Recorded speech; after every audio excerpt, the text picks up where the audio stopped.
The Xalfori hegemony ruled the stars with an iron grip for 300 years. Their ships were part machine, part living creature. They could use dark energy from space in ways no other species could.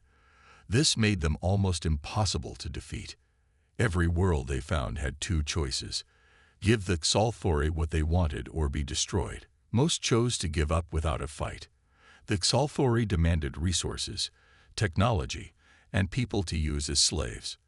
Those who tried to fight back were crushed. Their planets were broken apart into floating rocks. Their people were taken for cruel experiments. Once, 47 different alien species had worked together in the Galactic Council. Now, they only met to agree to whatever the Xalfori ordered. No one dared to say no. Humans had been lucky. Earth sat far from the center of the galaxy, in a quiet corner of space. Humans had only recently learned how to travel faster than light. They were still new to the stars when they met their first aliens. These aliens were refugees running from the hegemony.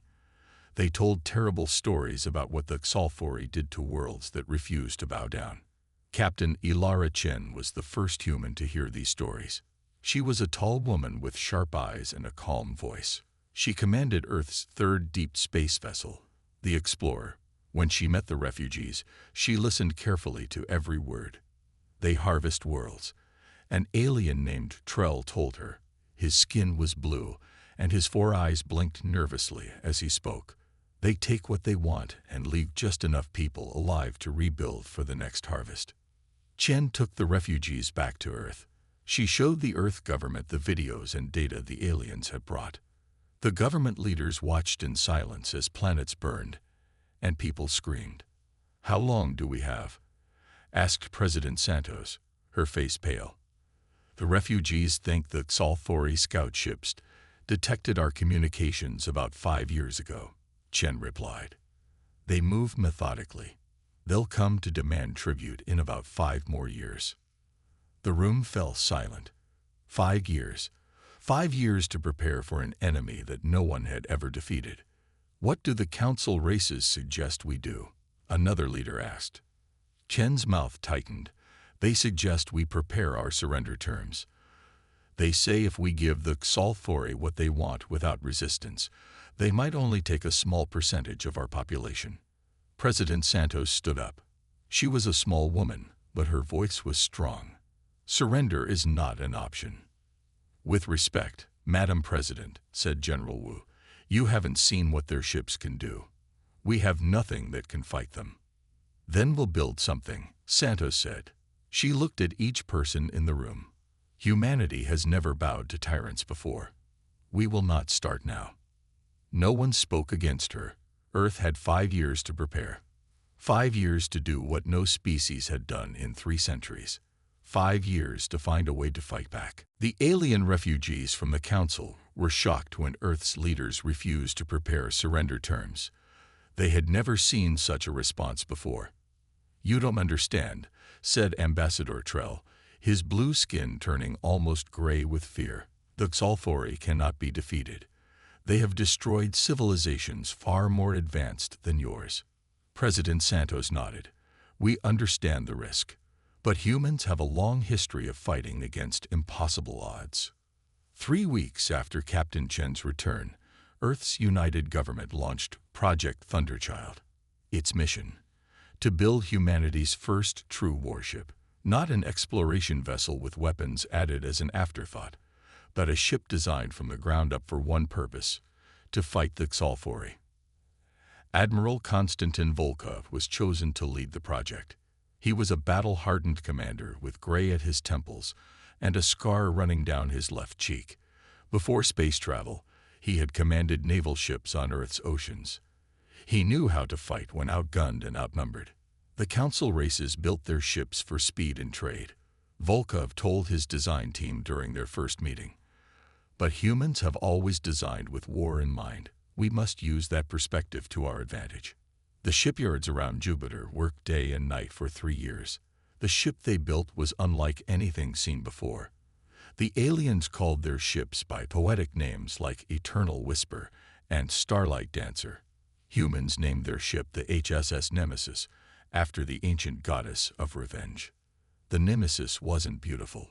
It was a massive rectangle of dark metal, 2 kilometers long. Its specialized armor was 30 meters thick in places, where alien ships were sleek and elegant. The Nemesis was brutal and practical. Ambassador Trell visited the shipyards when the Nemesis was nearly complete. His 4 eyes widened as he stared at the enormous vessel. "This is madness," he said quietly to Admiral Volkov. "Your ship is impressive by your standards, but the Scifi will destroy it in minutes. Then they will punish your entire species for your defiance." Volkov smiled slightly.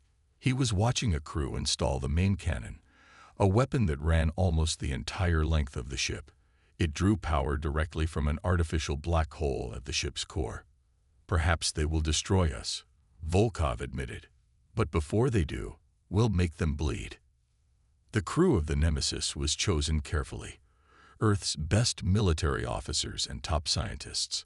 Rear Admiral Imani Okafor was selected as the ship's commander. She was younger than Volkov, with sharp eyes that missed nothing and a tactical mind that could see patterns others missed. "We are not just building a ship," Okafor told her crew during their first meeting in the Nemesis' massive bridge. "We are building humanity's shield. We cannot fail." The crew trained 18 hours a day in simulations based on what little they knew about Scifi tactics. They worked until they dropped from exhaustion, then got up and worked more. 2 years before the expected arrival of the Scifi, the Nemesis was ready for its first test flight. As the massive engines powered up, Admiral Volkov stood on the observation deck and watched his creation rise. "Now we find out if we have a chance," he said quietly. 6 months before the Nemesis was complete, a damaged alien ship limped into Earth's orbit. Earth's defense systems locked onto it immediately, but held fire when they received a weak distress signal. "This is Vexala of the Lakari people. I come with urgent information. Please help." Captain Chen was sent to meet the alien visitor. When she boarded the damaged ship, she found a single occupant, a slender being with pale gold skin and large dark eyes. Vexala was barely alive, her breathing shallow. "You must be warned," she whispered as Chen helped her to the medical transport. "The Scifi have changed their plans. They are coming sooner." Vexala was once the High Counselor of the Lakari people, before the Scifi conquered her world. Her people were known for being careful and peaceful, yet she had risked everything to reach Earth. After the doctors treated her injuries, Vexala met with Earth's leaders and the Nemesis command team. Her news was grim. "The Scifi tribute collectors will arrive in 4 months, not 2 years as we thought," she said. 3 warships are already on their way." The room erupted in shouting. The Nemesis was not ready. Earth's defenses were not complete. 4 months was not enough time. Admiral Volkov raised his hand for silence. "What made them change their schedule?" he asked Vexala. "They learned you are building a warship," she replied. Her large eyes were sad. "In 300 years, no species has built a ship specifically to fight them. They see it as a threat that must be eliminated quickly." Volkov and Okafor exchanged a look. "So the Nemesis must be ready in 4 months, not 6, Okafor said. "We'll work around the clock." But Vexala had brought more than just a warning. From inside her clothing, she pulled a small crystal device.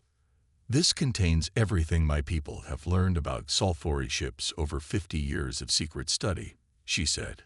"Their weaknesses, their systems, their tactics." The human scientists studied the data immediately. What they found gave them the first real hope. The Scifi ships were part biological, part machine. Their shields could adapt to any weapon after the first few hits. Their commanders, with machine parts implanted in their brains, could react faster than any human. But like all living things, they had vulnerabilities. Each ship had a central neural node that controlled their energy systems, like a brain. If it could be damaged, the entire ship would fail. That same day, the Scifi sent their first message to Earth. Their transmission showed a being with gray skin stretched tight over a metal frame. Its voice was cold and mechanical. "Humans, your defiance has been noted. You will not merely pay tribute now. You will surrender your entire planet or face extinction. You have 4 months to prepare yourselves for our arrival." Vexella covered her face with her hands. "I have doomed your species by coming here," she said. "They must have tracked my ship." Admiral Volkov studied the Scifi ship diagrams one more time before looking up with a hard smile. "No," he said, "you've given us exactly what we needed. A target." With only 4 months until the Scifi arrived, work on the Nemesis went into overdrive. Engineers and construction crews worked in shifts that never stopped. The ship's massive hull echoed with the sounds of welding and hammering at all hours. Admiral Volkov barely slept. He studied Vexella's data on Scifi ships until his eyes burned. The enemy vessels were unlike anything humans had built before. They were partly alive, with systems that could heal damage and adapt to attacks. "Their shields will learn from our weapons," he explained to Rear Admiral Okafor. "After a few hits, they'll become immune to whatever we're firing at them." Okafor nodded grimly. "Then we need to make our first shots count." The crew of the Nemesis trained harder than ever. Using simulations based on Vexella's data, they practiced fighting Scifi ships over and over. Okafor pushed them past exhaustion, knowing that a single mistake would mean death. "Again," she would say after each failed simulation. "Faster this time. More precise." Meanwhile, Earth prepared for the worst. People moved into underground shelters. Governments stored food and water. Military bases strengthened their defenses. But everyone knew the truth. If the Nemesis failed, nowhere on Earth would be safe. 3 days before the Scifi's expected arrival, the Nemesis was as ready as it could be. The massive ship hung in orbit above Jupiter, its dark hull reflecting the distant sun. Launch day arrived. Billions of people around Earth watched on screens as the Nemesis prepared to depart. Many had helped build the ship. Others had family members in the crew. All of them knew that this ship carried humanity's hopes. The Nemesis was even more impressive now than when construction began. Over 2 kilometers long with armor 30 meters thick in places, its main cannon ran nearly the entire length of the vessel. The weapon drew power directly from an artificial black hole at the ship's core. No one knew if the cannon would work as designed. It had never been fired at full power. The scientists who built it warned that it might tear the ship apart. "We'll find out soon enough," Admiral Volkov said when told of this risk. Before the Nemesis departed, Admiral Volkov addressed Earth one last time from the ship's bridge. His face appeared on screens around the world. "People of Earth," he said, his voice steady, "today we send our answer to those who would enslave us. The Nemesis carries the best of humanity. Our courage, our intelligence, our determination. We do not seek to conquer. We do not want an empire. We fight only because there is no other choice." He paused, looking directly into the camera. "But make no mistake, we will fight with everything we have." Cheers erupted in cities across the planet. In orbit around Jupiter, the Nemesis powered up its engines. Blue light flared from its massive propulsion systems. The greatest warship humans had ever built began to move. Rear Admiral Okafor stood on the bridge beside Admiral Volkov. "All systems are green," she reported. "The ship is ready." Volkov nodded. "Set course to intercept the Scifi. It's time to show them that humans will not surrender." The Nemesis accelerated, then vanished in a flash of light as it jumped to faster-than-light speed. The battle for Earth's future had begun. The Nemesis emerged from faster-than-light travel at the edge of the Arcturus star system. Admiral Volkov had chosen this system carefully. It lay directly in the path the Scifi would take to reach Earth. It had several planets, but no intelligent life. "Perfect for an ambush," Volkov explained to his officers. The Nemesis landed a small team on a dead moon. They set up special sensors designed to detect the unique energy signature of Scifi ships. Then the battleship hid behind one of the system's larger planets, powered down to minimal systems. And they waited. Days passed. The crew grew restless. Rear Admiral Okafor kept them busy with more drills and system checks. When the enemy arrives, she told them, we must be perfect. There will be no second chances. 2 weeks after arriving in the Arcturus system, the sensors triggered. The Scifi had arrived. But the news wasn't good. 5 ships, reported the sensor officer, her face pale. Not 3 as we expected. And the largest, it's enormous. Nearly twice the size of the Nemesis. Through powerful telescopes, they observed the Scifi fleet. The ships were unlike any human vessel. They were shaped like giant sea creatures, with smooth curves and sections that pulsed with light. The largest ship in the center had long tendrils extending from its hull. Their flagship, Vexilla, whispered. She had insisted on joining the mission, saying her knowledge of the Scifi might prove useful. I've never seen one so large. For 3 days, the Nemesis watched as the Scifi ships harvested resources from the system's outer planets. Using special equipment, they intercepted communications between the enemy vessels. It's worse than we thought, Volkov told his officers after reviewing the translated messages. This isn't just a tribute collection fleet. It's an invasion force. They don't plan to just take resources from Earth. They plan to colonize it. Okafor studied the tactical display, watching the movement of the Scifi ships. They're separating, she said suddenly. Each ship is heading to a different part of the system. Volkov looked at the display. One Scifi ship, smaller than the others, was moving toward the gas giant behind which the Nemesis hid. This is our chance, he said. One ship isolated from the others. Okafor nodded and turned to her crew. Battle stations. Power up all systems. Prepare main cannon. The Nemesis came to life. Lights flashed across its control panels as weapon systems activated. The artificial black hole at the ship's core spun faster, generating enormous power. Instead of attacking the Scifi ship directly, the Nemesis first launched a spread of special devices around the enemy vessel.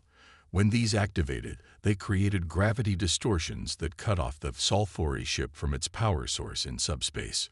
The enemy ship slowed, clearly confused by the sudden loss of power. Before it could react, the Nemesis emerged from behind the planet and fired its main weapon for the first time. The beam of energy cut through space like a knife, striking the Scifi ship precisely where Vexalla's data indicated the neural node would be. The enemy vessel didn't explode. Instead, it simply died. Its lights faded. Its biological components withered. Before the other Scifi ships could respond, the Nemesis jumped back to faster-than-light speed, leaving behind the dead enemy ship and a message broadcasting on all frequencies. This was a warning. Return to your territory. Earth is not yours to take. The Scifi response was swift and angry. The 4 remaining ships abandoned their careful approach and accelerated directly toward Earth. But Admiral Volkov had predicted this reaction. The Nemesis was waiting at Proxima Centauri, the closest star to Earth's sun, with a trap ready. For 2 weeks, human ships had secretly placed hundreds of weapon platforms throughout the Proxima Centauri system. These platforms were disguised as mining equipment. When the Scifi fleet arrived, they would find themselves surrounded. They're coming, reported the sensor officer. All 4 ships. They'll be here in 10 minutes. Admiral Volkov nodded. They're angry. Good. Angry enemies make mistakes. The bridge of the Nemesis was silent as they waited. Rear Admiral Okafor checked the status of their hidden weapons one last time. All platforms are operational, she said. Ready on your command. The Scifi ships burst into the system in formation, their biomechanical hulls pulsing with energy. They immediately began scanning for the Nemesis. Volkov waited until they were deep in the system, then gave the order. Activate the trap. All at once, the hidden platforms powered up. They fired a coordinated electromagnetic pulse, designed specifically to disrupt the connection between the biological and mechanical parts of the Scifi ships. 2 enemy vessels were caught unprepared. Their systems faltered as the pulse hit them. Before they could recover, the Nemesis emerged from hiding behind Proxima's sun and fired its main cannon twice in quick succession. Both shots hit their targets perfectly. 2 more Scifi ships died, their lights fading as their neural nodes were destroyed. But the remaining 2 ships, including the massive flagship, adapted quickly. They began systematically destroying the weapon platforms. Their weapons were incredibly powerful, tearing through the human technology like paper. Then the flagship spotted the Nemesis. It fired a beam of energy so intense it looked like a piece of the sun. The beam hit the human battleship's forward shields and tore through them. Armor plating 16 meters thick melted instantly. "Forward shields down," shouted the defensive systems officer. "Hull breach on decks 4 through 7. 16 crew members lost." Worse, the hit had damaged the main cannon's targeting systems. Without precise targeting, they couldn't hit the neural nodes. "Evasive maneuvers," ordered Rear Admiral Okafor. But the Nemesis was too large to dodge quickly. The flagship prepared to fire again. Volkov studied the situation for 2 seconds, then made his decision. "Slingshot maneuver. Take us around the sun at maximum speed." The Nemesis's engines fired at full power, sending the massive ship hurtling toward Proxima's sun. The heat shields strained as they skimmed the star's outer atmosphere. The flagship followed, firing again and again, but the sun's interference made accurate targeting impossible. As they came around the far side of the star, the Nemesis suddenly reversed thrust. The unexpected maneuver brought them directly behind the Scifi flagship, just a few kilometers away. "Main cannon damage, but operational," reported the weapons officer. "But sir, the targeting system is offline. We'll have to aim manually." "Do it," ordered Volkov. With the enemy ship filling their view screen, they couldn't miss. The Nemesis fired its main cannon at point-blank range. The beam cut through the flagship's rear section, severing the connection between its neural node and propulsion systems. The massive Scifi vessel didn't die, but it could no longer move or fight. Seeing its companion crippled, the final Scifi ship retreated, jumping to faster-than-light travel. The Nemesis, too damaged to pursue, began the journey back to Earth. "We destroyed 2 ships and disabled the flagship," said Okafor, looking at the damage reports. "But 1 escaped." "To tell the others what happened," Volkov said grimly. "We've won the battle, but we've ensured a war." The Nemesis returned to Earth as heroes. News of their victory spread across the planet. They had done what no species had done in 300 years. They had defeated Scifi ships in battle. But Admiral Volkov and Rear Admiral Okafor did not join the celebrations. They knew what was coming next. "Repair the ship," Volkov ordered as soon as they reached Earth orbit. "We need to be ready to fight again soon." Earth's shipyards worked day and night to fix the damage to the Nemesis. At the same time, they began building 2 more battleships based on the same design. Now that they knew the Nemesis could fight and win, they needed more ships like it. The disabled Scifi flagship had been towed back to Earth orbit for study. Scientists worked carefully to understand the enemy technology without waking the ship's damaged systems. The biological parts of the ship were still alive, just dormant. This raised difficult questions about how to treat the vessel. Was it a living thing? A machine? Both. Earth's leaders debated these questions while the scientists continued their work. Every piece of information they gathered helped them understand their enemy better. 6 months passed. The Nemesis was fully repaired, with improved systems based on what they had learned in battle. The 2 new battleships, named Defiance and Humanity, were nearly complete. Then came the message they had been dreading. A transmission reached Earth from the Scifi homeworld. The video showed the escaped ship being torn apart while still alive. Its commander was executed in front of the camera. Then a new Scifi appeared, larger than any they had seen before. Its body was more machine than flesh, with only a gray face showing it had once been a living being. Humans. It spoke, its voice cold and mechanical. You have angered the hegemony. The full might of our empire comes for you now. 30 ships, the largest fleet we have ever assembled. I, Drakthor, sovereign of the hegemony, will lead it personally. The message continued. Surrender now, and only half your population will be processed. Resist, and we will harvest every human down to the last child. Vexala, who had stayed on Earth as an advisor, watched the message with horror. Drakthor has not left the throne world in a century, she whispered. He is their supreme ruler. He never leads fleets himself. Why now? Asked President Santos. Why commit so many resources to one planet? Because no one has ever killed their ships before, Admiral Volkov answered grimly. We've done more than resist. We've shown the galaxy they're vulnerable. They can't allow that example to stand. That same day, reports arrived from Council spies hiding in Scifi territory. The information confirmed the worst fears. The largest hegemony fleet ever assembled had begun its journey to Earth. It would arrive in approximately 9 months. Volkov stared at the tactical display, showing the enemy fleet's path. 30 ships against Earth's 3 battleships. The odds were impossible. What do we do now? Asked Okafor, standing beside him. Volkov's face hardened with determination. We find a way to beat the impossible odds. That's what humans have always done. With the Scifi fleet 9 months away, humanity faced a terrible choice. Fight against overwhelming odds or try to evacuate as many people as possible to hidden colonies. Neither option looked promising. Even with 3 battleships, we can't defeat 30 Scifi vessels, Admiral Volkov told Earth's leaders. And we don't have enough ships to evacuate more than a small fraction of our population. As the debate continued, something unexpected happened. A council ship named Eternal Whisper arrived in Earth orbit. It used advanced cloaking technology that made it invisible to most sensors. The ship carried not just one alien diplomat, but representatives from 26 different council races. Their leader was a tall, 4-armed being named Katal. He requested an immediate meeting with Earth's government.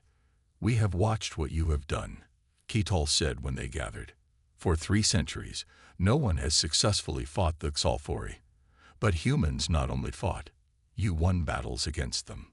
And now we face their full wrath, President Santos replied. 30 ships against our 3. Katal nodded.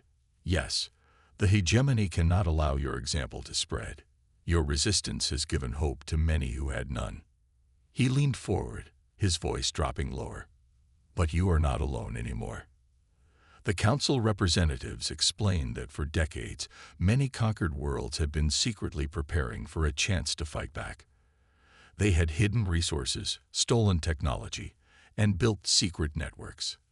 They had been waiting for the right moment to strike.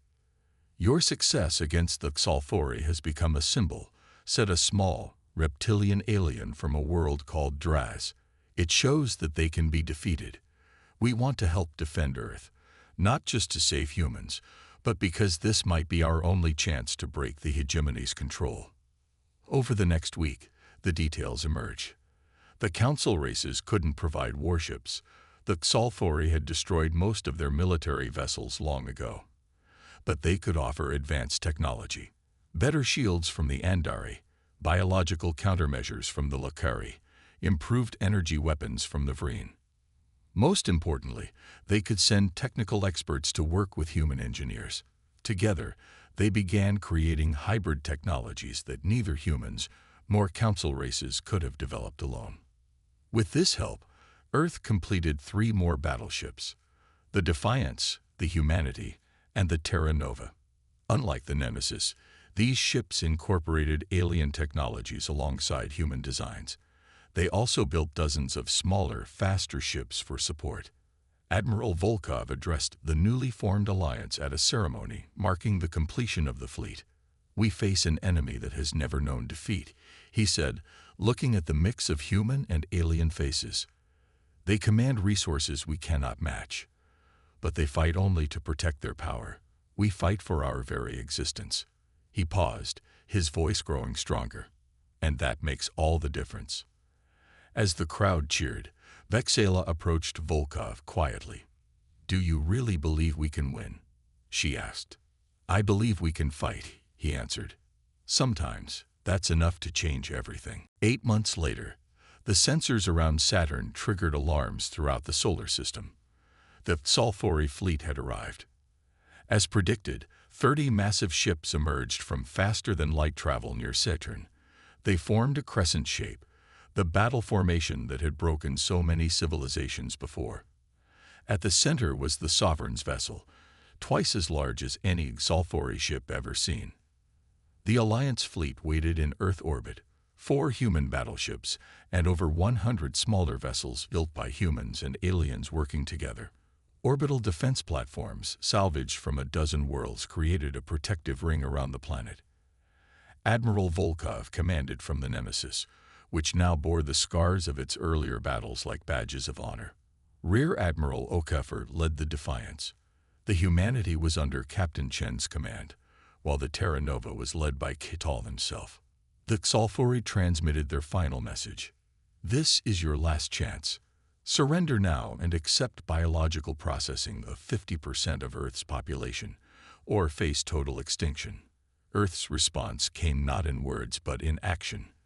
The Alliance fleet powered up its engines and moved toward the invaders. The largest space battle in galactic history began. The Scifi were used to fighting frightened enemies who had no real plan. Instead, they faced an alliance that had studied their tactics and prepared specifically to counter them. Human battleships targeted the neural nodes of enemy vessels with surgical precision. Council ships deployed electronic weapons that confused the biomechanical systems of the Scifi. Still, the hegemony had numbers and raw power on their side. One by one, Alliance ships were disabled or destroyed. The defensive line around Earth began to weaken. The Defiance was caught between 3 Scifi ships. They concentrated their fire on its position until the human battleship's hull split open. The ship exploded, taking all its crew with it. The humanity suffered critical damage, but continued fighting with half its weapon systems offline. Captain Chen refused to retreat, using her damaged ship to protect a group of smaller vessels. As the battle entered its 3rd day, the Alliance fleet had been badly reduced. Only the Nemesis, the Terra Nova, and 37 smaller ships remained operational. They faced 18 Scifi vessels, including the still untouched Sovereign ship. Admiral Volkov had been wounded when an explosion hit the Nemesis bridge. His left arm was badly burned, but he remained in command. "We have one last strategy," he told his officers, his voice rough from smoke inhalation. "Operation Sunfall." For months, human and alien engineers have been building a special device inside Earth's sun. It was a gravity manipulation array designed to create controlled solar flares. Volkov gave the order. The remaining Alliance ships suddenly broke formation and retreated toward the sun. The Scifi, sensing victory, followed them. As the Alliance fleet passed through a precise point near the sun, the array activated. A massive solar flare erupted, engulfing many of the pursuing Scifi ships. 7 more enemy vessels were destroyed instantly. In the chaos, the Nemesis and Terra Nova executed a desperate move. They accelerated directly toward the Sovereign's vessel. Both ships took heavy damage, but they kept going. The Terra Nova sacrificed itself, absorbing the full force of the Scifi's attack to create an opening for the Nemesis. The Alliance ship exploded, Kital and his crew giving their lives to make this final attack possible. With its engines failing and hull breaking apart, the Nemesis crashed directly into the Sovereign ship. Admiral Volkov, still on the bridge, gave his final order: detonate the core. The artificial black hole at the heart of the Nemesis destabilized. The resulting explosion tore through both vessels, destroying the Sovereign ship completely. Without Drakthor to coordinate them, the remaining Scifi vessels fell into disarray. For the first time in 3 centuries, the hegemony had been defeated. The battle for Earth was won, but at tremendous cost. The Nemesis was gone, along with Admiral Volkov, Rear Admiral Okafor, and their brave crew.